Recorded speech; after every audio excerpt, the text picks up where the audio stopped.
이루어지는가라는 제목으로 말씀을 전하고자 합니다. 팀 켈러 목사님 아시는 분들은 많이 계실 줄 아는데요.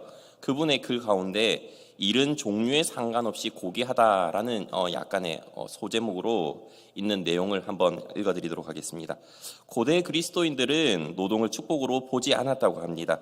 특히 아리스토텔레스는 굳이 일을 하지 않아도 살아갈 능력이 되는 상태야말로 진정 가치 있는 삶의 첫 번째 요건이라고 하기까지 했습니다. 즉 그리스 철학자들은 인간이 일상의 일에서 벗어나 사색과 명상에 충실할 수 있으면 신의 경지에 이를 수 있다고 본 것입니다. 그들은 노동을 최상의 삶을 가로막는 장애물로 치부하기도 했습니다. 게다가 그들은 이 땅에 사는 한 노동이 필수적이란 점은 잘 알고 있었지만 모든 일이 동등하다고 생각하지는 않았습니다. 몸이 아니라 정신에 관련된 일이 더 고상하다고 믿었기 때문입니다. 그러나 성경의 시각은 전혀 다릅니다. 손으로 하는 일이든 머리로 하는 일이든 모든 일은 인간의 존엄성을 상징하는 증표로 본다고 합니다. 특히나 창세기 1장에서는 오로지 사람만이 일, 곧 직무를 맡았다라고 이야기를 하고 있습니다. 식물과 동물은 그저 충만하고 번성하라는 명령만 받았을 뿐 유독 인간은 명확하게 이를 부여받았다는 것입니다. 세상을 정복하고 다스리라는 지시를 받았습니다. 즉 인간은 창조주의 형상대로 지음받았기에 창조 세계를 관리하는 청지기 역할을 맡게 된 것입니다. 그러므로 일 자체가 존엄할 뿐 아니라 모든 종류의 일이 고상하다라고 이야기를 하고 있습니다. 인간은 하나님이 맡기신 이들을 하도록 지음받았으며 지위나 급여와 상관없이 일은 인류에게 존엄성을 부여한다. 그리고 크리스천이라면 누구나 자신이 하는 일을 통해 하나님의 창조와 개척 사역에 동참한다는 확신과 만족을 누릴 수 있어야 할 것이다 라고 글을 쓰셨습니다. 혹시 공감하시나요? 오늘 본문에 보게 되면 이스라엘 백성, 특히 에스라 역시도 마찬가지였습니다. 다들 알다시피 처음에는 예레미야가 예언했던 그 70년의 시간으로 말미암아 바벨론 포로에서 풀려나서 예루살렘으로 돌아오게 되었습니다. 또 학개와 스가랴의 외침으로 인해서 겨우 스룹바벨 성전을 재건하기도 되었습니다. 이는 하나님의 약속을 믿고 수많은 사람들이 다시금 예루살렘으로 돌아와서 노력했던 결과라는 것을 결코 부인할 수는 없습니다. 무려 14년간 중단되었던 성전 재건이 겨우 20년째에 걸려서 스룹바벨 성전이 재건됐었죠. 고레스 칙령에 의해서 바벨론에서 돌아왔던 유다 귀한 백성들이 얼마나 많은 대적들의 집요한 공작과 방해 때문에 착수 2년 만에 공사가 중단되고 14년이 지난 이후에 겨우 다리오 왕의 재인준과 선지자 학개와 스가랴의 활동으로 인해서 건축공사가 다시금 재개되었죠. 그리고 마침내 감격스럽게도 4년 만에 성전 건축공사가 완공되고 봉헌 예배를 드리게 됩니다. 그런데 그 내용이 어디에 쓰여져 있냐면 에스라 6장, 바로 오늘 본문의 앞장에 쓰여져 있는 내용이죠. 그리고 어떤 내용이 나오는가 하면 6장과 7장을 잇는 그 가교 내용 가운데 6월절에 관한 내용이 나오고 있습니다. 에스라 6장 19절부터 22절을 제가 한번 읽어드리도록 하겠습니다. 사로잡혔던 자의 자손이 첫째 달 14일에 6월절을 지키되 제사장들과 레위 사람들이 일제히 몸을 정결하게 하여 다 정결함에 사로잡혔던 자들의 모든 자손과 자기 형제 제사장들과 자기를 위하여 6월절 양을 잡으니 사로잡혔다가 돌아온 이스라엘 자손과 자기 땅에 사는 이방 사람의 더러운 것으로부터 스스로를 구별한 모든 이스라엘 사람들에게 속하여 이스라엘의 하나님 여호와를 찾는 자들이 다 먹고 즐거움으로 이랫동안 무교절을 지켰으니 이는 여호와께서 그들을 즐겁게 하시고 또 아수르 왕의 마음을 그들에게로 돌려 이스라엘의 하나님이신 하나님의 성전 건축하는 손을 힘있게 하도록 하셨음이더라 라고 말씀을 하고 있습니다. 그토록 기대하고 갈망했던 성전이 지어졌습니다. 그러나 다들 알다시피 이 스룹바벨 성전은 솔로몬 성전에 비하면 정말로 이것도 성전이라고 할 수 있을까 하는 생각이 들 정도로 한편으로는 초라하기 그지없었습니다. 왜냐하면 솔로몬의 성전은 어마어마한 금도 들어갔죠. 그리고 성전 앞에는 야긴과 보아스라는 커다란 두 기둥도 있었지만 이 스룹바벨 성전에서는 야긴과 보아스 그런 기둥도 없었으며 엄청나게 많은 비싼 재료들이 많이 쓰여지진 않았기 때문입니다. 그런데 제가 왜 이 6장 마지막 절에 마지막 부분에 있는 6월절 이야기를 하는지 아십니까? 왜냐하면 이 6월절이란 절기는 이스라엘 역사 가운데 북이스라엘 그리고 남유다를 포함해서 제대로 지켜진 적이 거의 없었던 절기였습니다. 심지어 제대로 지켜진 적은 딱 한 번, 요시야 시대 왕 때 한 번이었습니다. 제가 그 근거 구절을 한번 말씀드리겠습니다. 히스기야 시대 때인데요. 역대하 30장 1절부터 3절인데요. 3절밖에 되지 않기 때문에 한번 다 함께 읽어보도록 할까요? 시작. 히스기야가 온 이스라엘과 유다의 사람을 보내고 또 에브라임과 므낫세의 편지를 보내어 예루살렘 여호와의 전에 와서 이스라엘 하나님 여호와를 위하여 유월절을 지키라 하니라. 왕이 방백들과 예루살렘 온 회중과 더불어 의논하고 둘째 달에 유월절을 지키려 하였으니 이는 성결하게 한 제사장들이 부족하고 백성도 예루살렘에 모이지 못하였으므로 그 정한 때에 지킬 수 없습니다. 그리고 15절 그리고 16절인데요. 이것도 한번 다 같이 읽어볼까요? 시작. 둘째 달 14째 날에 유월절 양을 잡으니 제사장과 레위 사람이 부끄러워하여 성결하게 하고 번제물을 가지고 여호와의 전에 이르러 규례대로 각각 자기들의 처소에 서고 하나님의 사람 모세의 율법을 따라 제사장들이 레위 사람의 손에서 피를 받아 뿌리니라. 히스기야가 이제 하나님 앞에 온전하게 그나마 마음에 합한 사람, 왕으로서 3명 가운데 포함이 되거든요.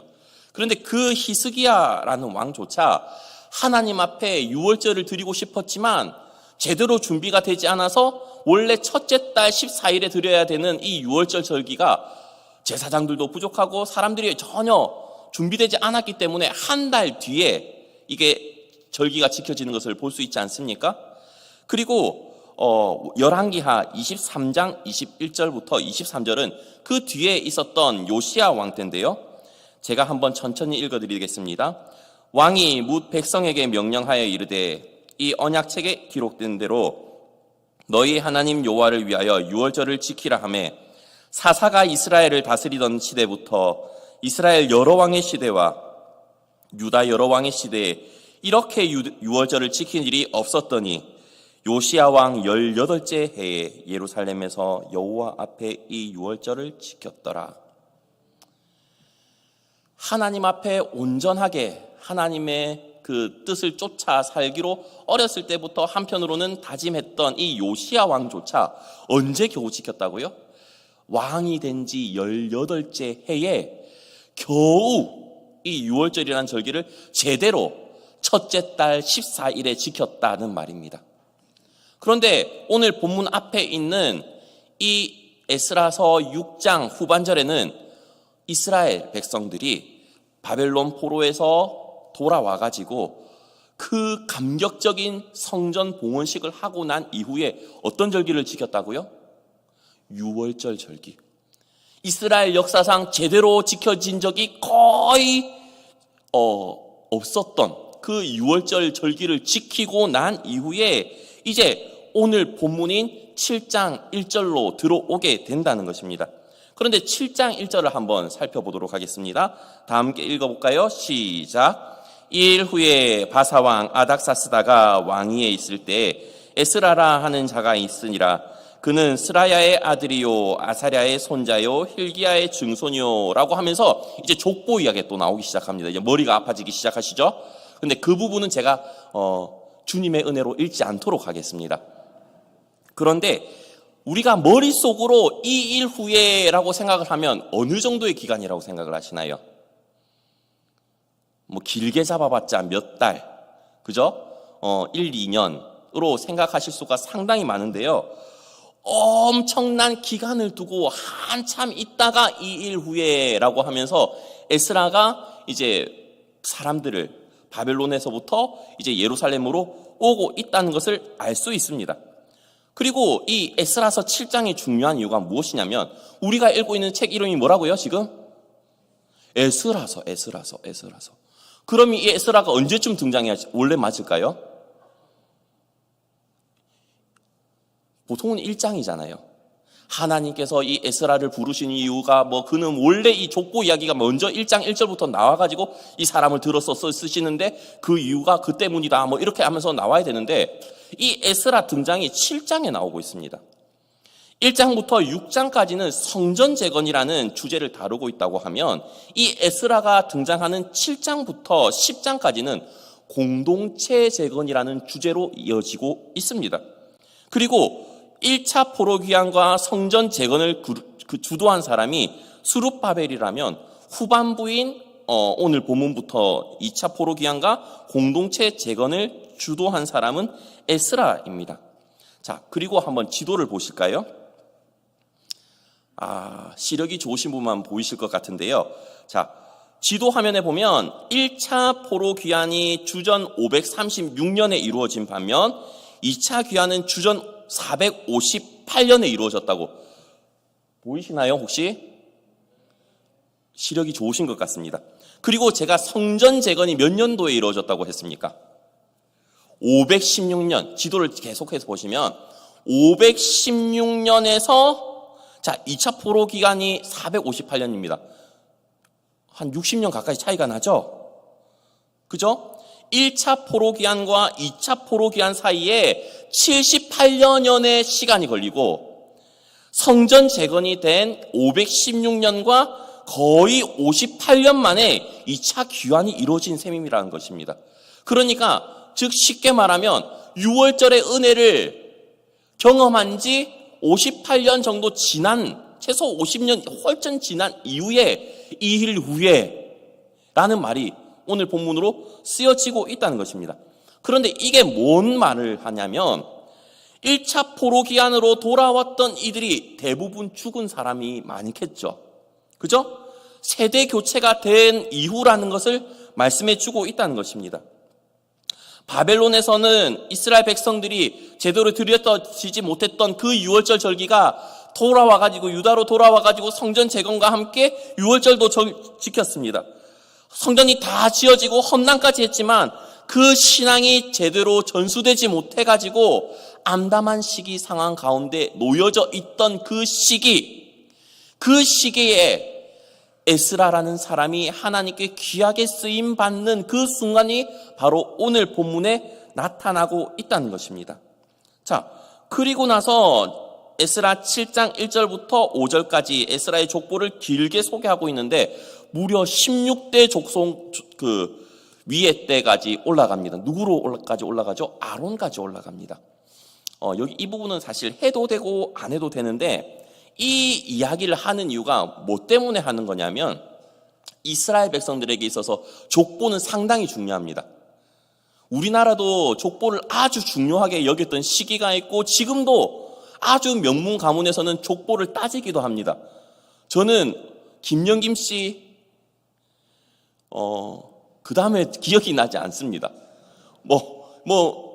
영동 영공파 몇 대손이 이런 게 있긴 하더라고요. 저도 족보가 있는데 어느 순간부터 제 머릿속에서 지웠습니다. 저는 하나님의 백성이지 이 땅에서 김영김 씨 그 이후로부터는 별로 중요하지 않더라고요. 살아보니까. 그런데 이스라엘 백성에게 있어서 이 족보라는 것은 내가 무슨 지파냐 이것은 아주 중요합니다. 그래가지고 아론까지 올라가게 되죠. 왜냐하면 이 공동체 개혁을 주도할 만한 인물인가 아닌가 그것이 증명될 수밖에 없기 때문입니다.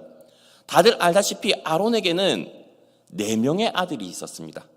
이름을 따지자면 나답과 아비후 이 두 사람이 일찌감치 죽죠. 광야에서 죽습니다. 그리고 나서 엘라셀과 이다말이라는 이제 2명의 아들이 남아 있는데 이 이다말이라는 아들 그 이후의 계보를 살펴보게 되면 누가 나오냐면 사무엘 시대 때는 엘리 제사장, 넘어져가지고 죽게 되는 그 엘리 제사장이 이 이다말의 자손입니다. 그리고 나서 다윗 시대 때 아비아달이라고 그 사독과 함께 대제사장을 했던 그 사람이 있습니다. 그 사람 아비아달도 이 이다말 계열입니다. 그런데 엘르아살 그 계열에서는 유명한 사독이라는 그 다윗 시대 때 끝까지 충성을 보였던 그 사독 가문의 이 제사장으로 인해서 이 에스라까지 오게 된다라는 것을 소개를 하고 있다는 것입니다.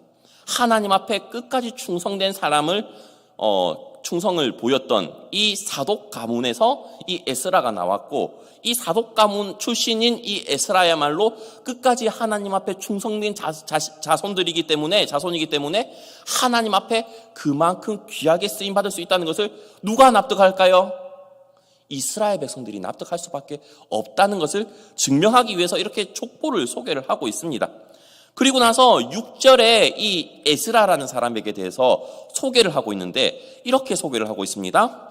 이 에스라가 바벨론에서 올라왔으니 그는 이스라엘의 하나님 여호와께서 주신 모세의 율법에 익숙한 학자로서 그의 하나님 여호와의 도우심을 입음으로 왕에게 구하는 것은 다 받는 자이더니, 제사장 출신이기도 하지만 율법학자면서 율법에 능통한 사람이기도 했습니다. 심지어 왕에게 신임까지 받았던 사람입니다.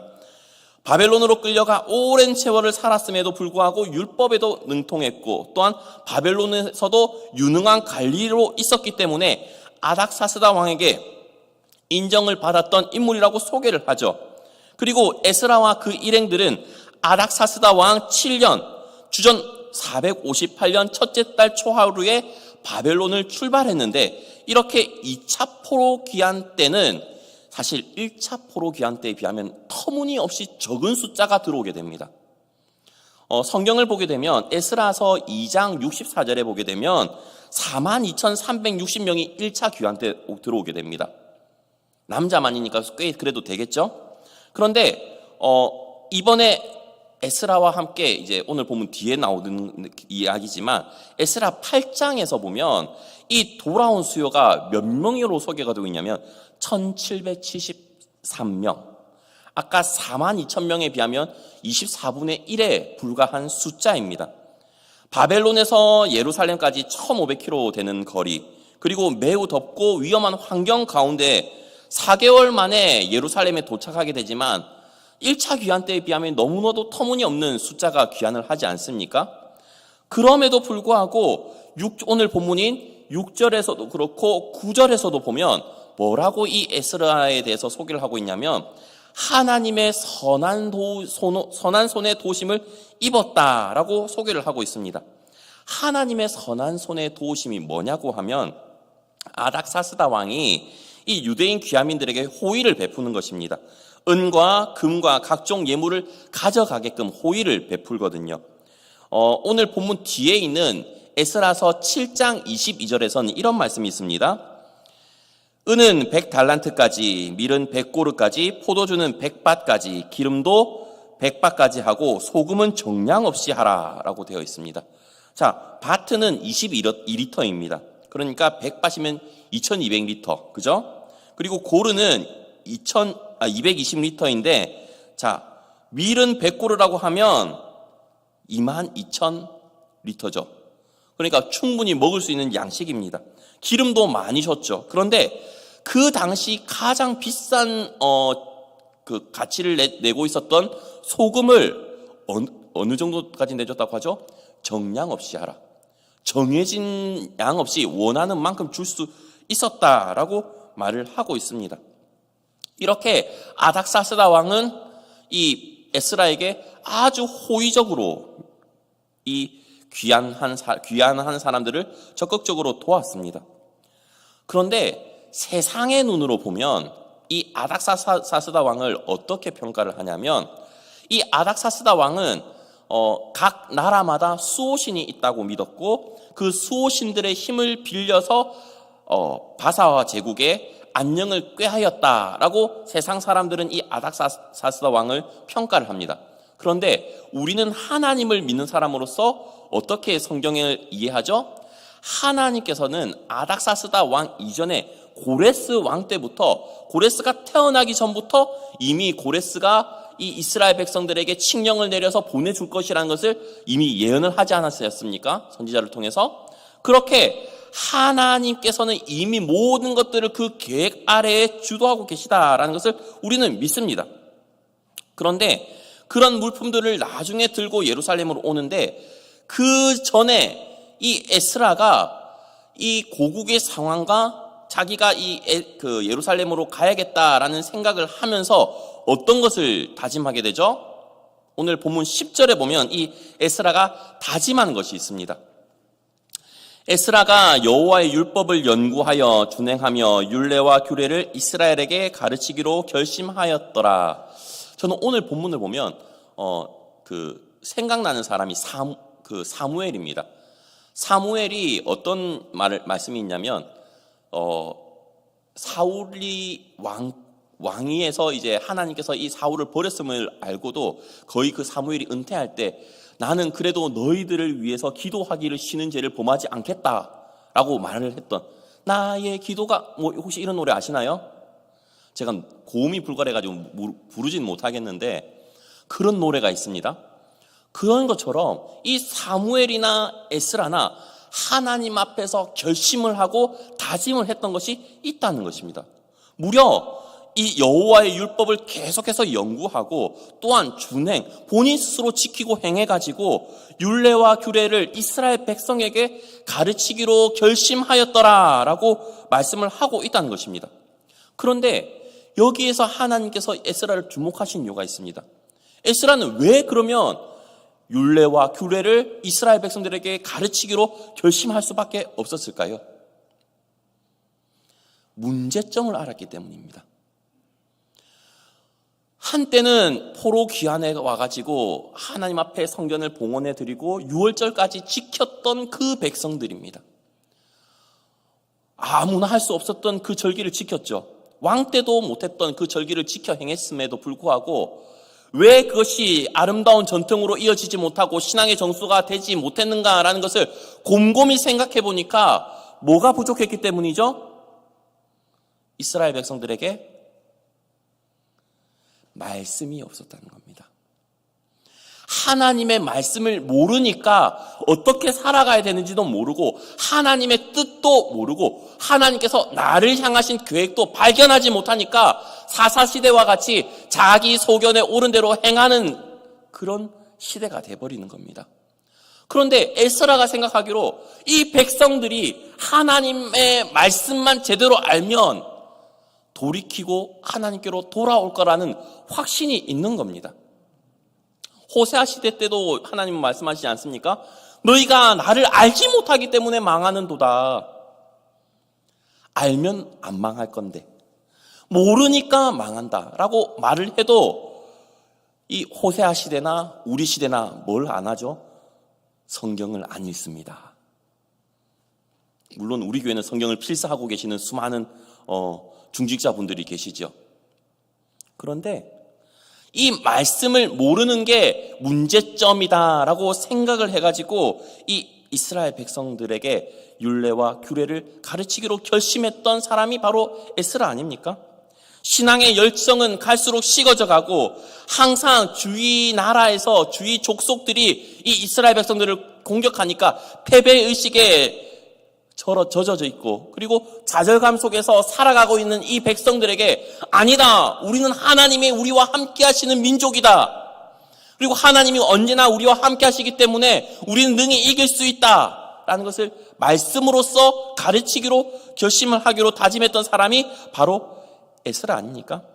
그전까지는 단순히 제사장을 통해서 제사를 드리고 내 죄 사해 주시니 감사합니다라는 것에서 만족했던 이스라엘 백성들이라면 이 에스라가 오늘 본문에 나오는 7장 10절의 이 다짐으로 말미암아 말씀으로서 세워져 가는 공동체가 되기로 결정되는 순간이 바로 오늘 본문의 이 순간을 기점으로 이루어지고 있다는 것입니다. 하나님의 말씀이 바로 선포되어야 그 공동체는 살아날 수가 있습니다. 그것이 공동체를 회복시키는 가장 첫걸음이기도 합니다. 제가 여러 번 말씀하고 있고 이제 부서에서도 강조하고 있는 것 가운데 하나가 뭐냐면 교회의 표지입니다.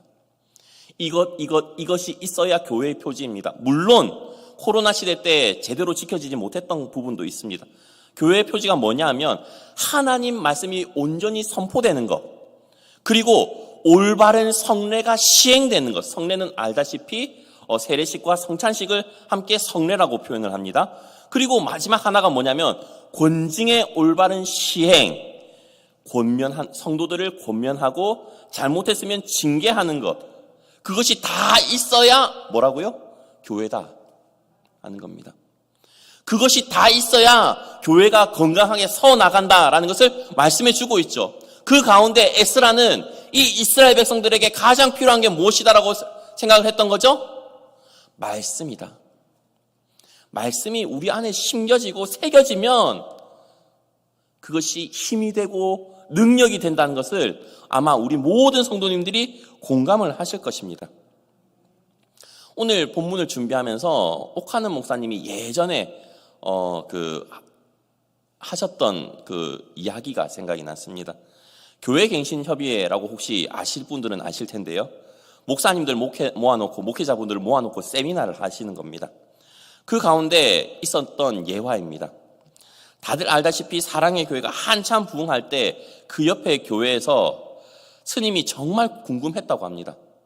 똑같은 종교지 않습니까? 그런데 바로 옆에 있는 교회는 날로 사람이 많아지고 심지어 매일매일 모이고 매일 새벽부터 뭐 하는지는 모르겠는데 사람들이 들락달락 거리는데 저는 휑하니까 궁금하지 않겠습니까? 안 궁금하신가요? 옆에 내가 치킨집 가게 사장인데 똑같은 치킨집이 너무 잘 된다. 그럼 거기 가서 한번 맛보고 싶지 않으세요? 비법이 그만큼 좋으세요? 그러니까 그 스님이 그 사랑의 교회를 탐방을 가본 겁니다. 탐방을 가보니까 뭘 하고 있냐 하면 제자훈련이라는 걸 하고 있더랍니다. 그래가지고 그 스님이 뭘 결심했냐면 에스라처럼 결심한 게 있습니다. 나도 설법을 가르쳐야겠다. 그래가지고 그 스님이 설법을 가르쳤는데 그날로부터 절이 부흥하더랍니다. 대부분 그 절에 다니시는 분들도 뭔 말인지 모르고 엎드리시지 않습니까? 다 알고 하십니까? 그냥 선행하고 이렇게 하면 잘 살겠지 이렇게 하시는 것 아닙니까? 저는 그렇게 알고 있는데 진짜 신앙이 좋으신 절에 다니신 분들은 잘 모르겠지만 말입니다. 그런데 진리가 아닌 절에서도 가르침을 통해서 부흥이 일어나고 각성이 일어난다고 한다면 정말로 진리의 말씀인 성경이 선포되고 하나님의 말씀이 선포되는 교회가 바로 서 나가는 것은 어떤 걸까요? 당연한 이치 아닐까요? 에스라는 그것을 알 수 있었다는 겁니다. 그래서 우리는 오늘 본문을 통해서 알 수 있는 것이 있습니다. 첫 번째는 그겁니다. 하나님의 일은 하나님의 말씀과 함께 이루어진다는 것입니다. 아무리 성전이 완공되고 아무리 그동안 지켜지지 않았던 유월절이라는 정말로 하나님이 제정하신 절기가 지켜졌다 할지라도 하나님의 말씀이 없이 이루어진 이 공동체는 영적인 침체를 경험할 수밖에 없다는 것입니다. 한 세대를 넘어가지 못해가지고 침체를 겪게 되고 에스라가 이렇게 다짐을 하는 이 순간까지 오게 되는 것 아닙니까? 제가 오늘 본문만 하기 때문에 다 에스라 전체를 설명을 해드리지 못하지만 7장 뒤에 있는 8장에 보면 이 에스라라는 사람이 엄청나게 노력하는 부분이 있습니다. 그게 뭐냐면 8장에서 레위 지파 사람들을 소집하는 겁니다. 제발 나와 함께 예루살렘으로 좀 가자. 가가지고 우리 민족 좀 살려야 되지 않겠냐. 근데 레위 사람들은 절레절레 흔드는 겁니다. 왜냐하면 봤거든요. 들었거든요. 레위 지파 사람들 가가지고 생고생한 거 들었거든요.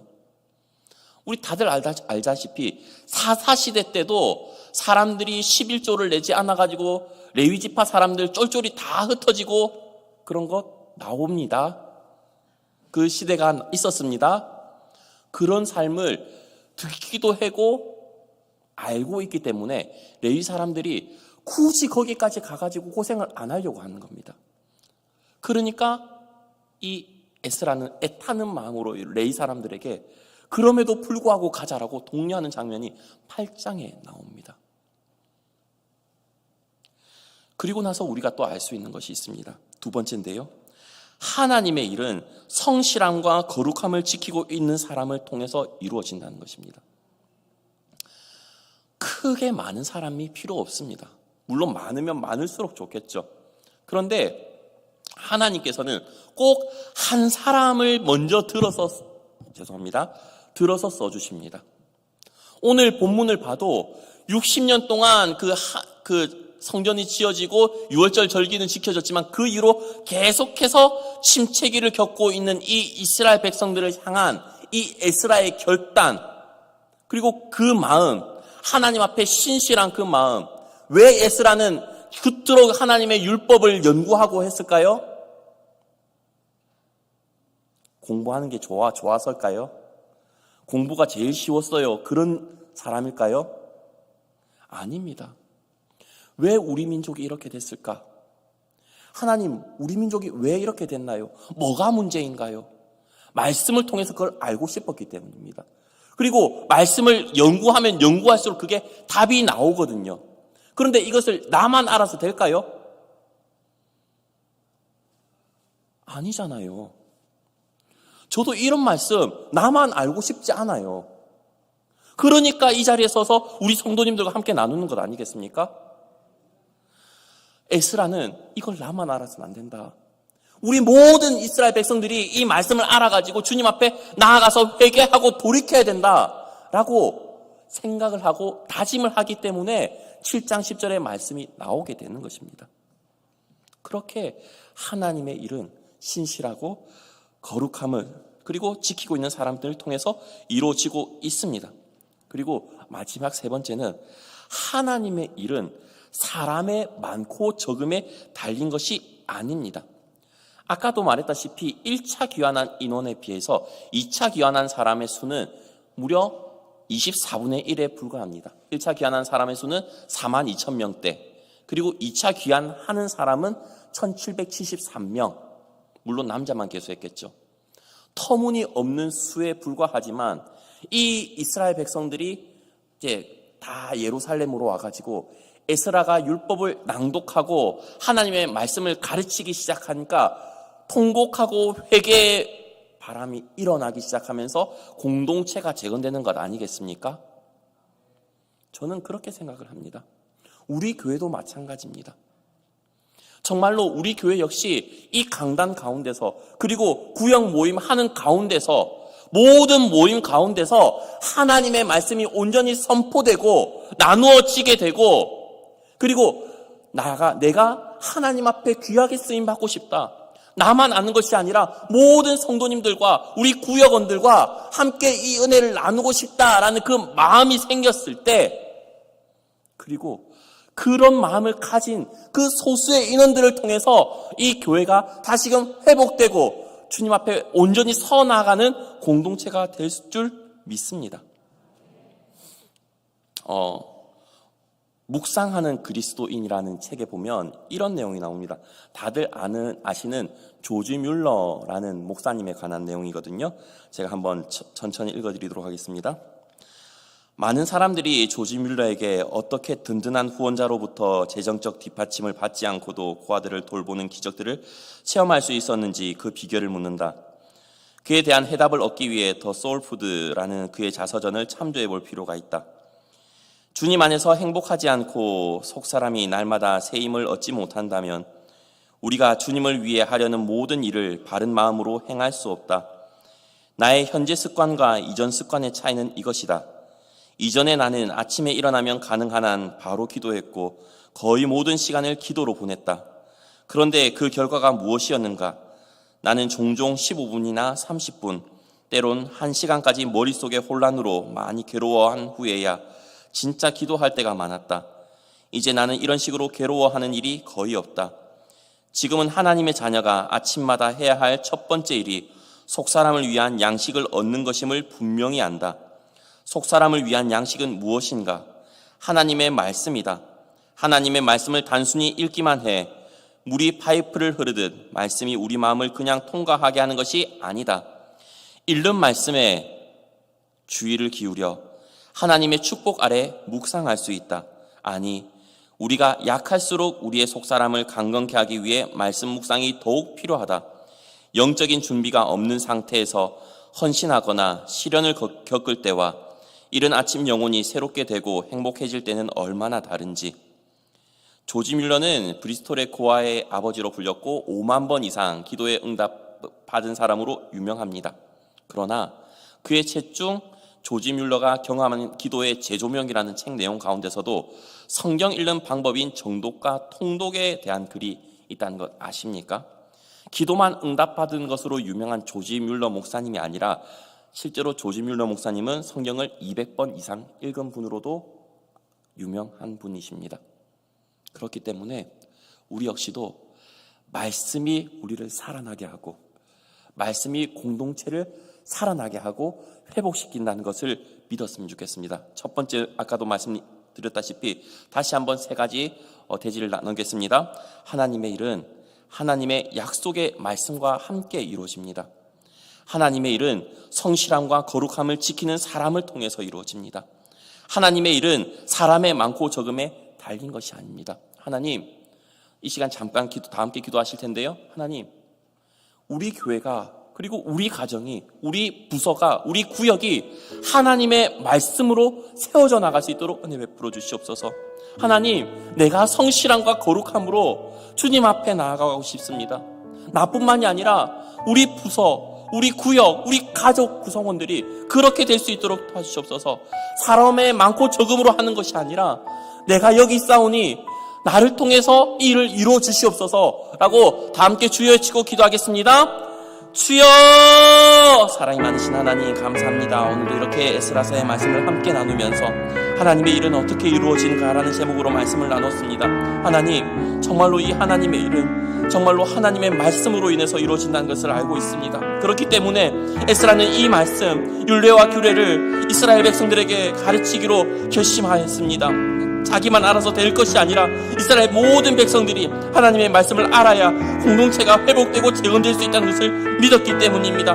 우리 교회 역시, 우리 가정 역시, 우리 부서 역시, 우리 구역 역시, 우리 교구 역시도 그런 일이 일어날 수 있도록 은혜 베풀어 주시옵시고, 하나님, 성실함과 거룩함을 지키는 나를 통해서 우리 모든 성도님들 통해서 이 일이 일어날 수 있도록 도와주시옵시고, 하나님, 비록 적은 사람이라 할지라도 하나님 앞에 깨어있고 하나님 앞에 준비된 사람들을 통하여 이 일을 이루어 주시옵소서. 하나님 아버지,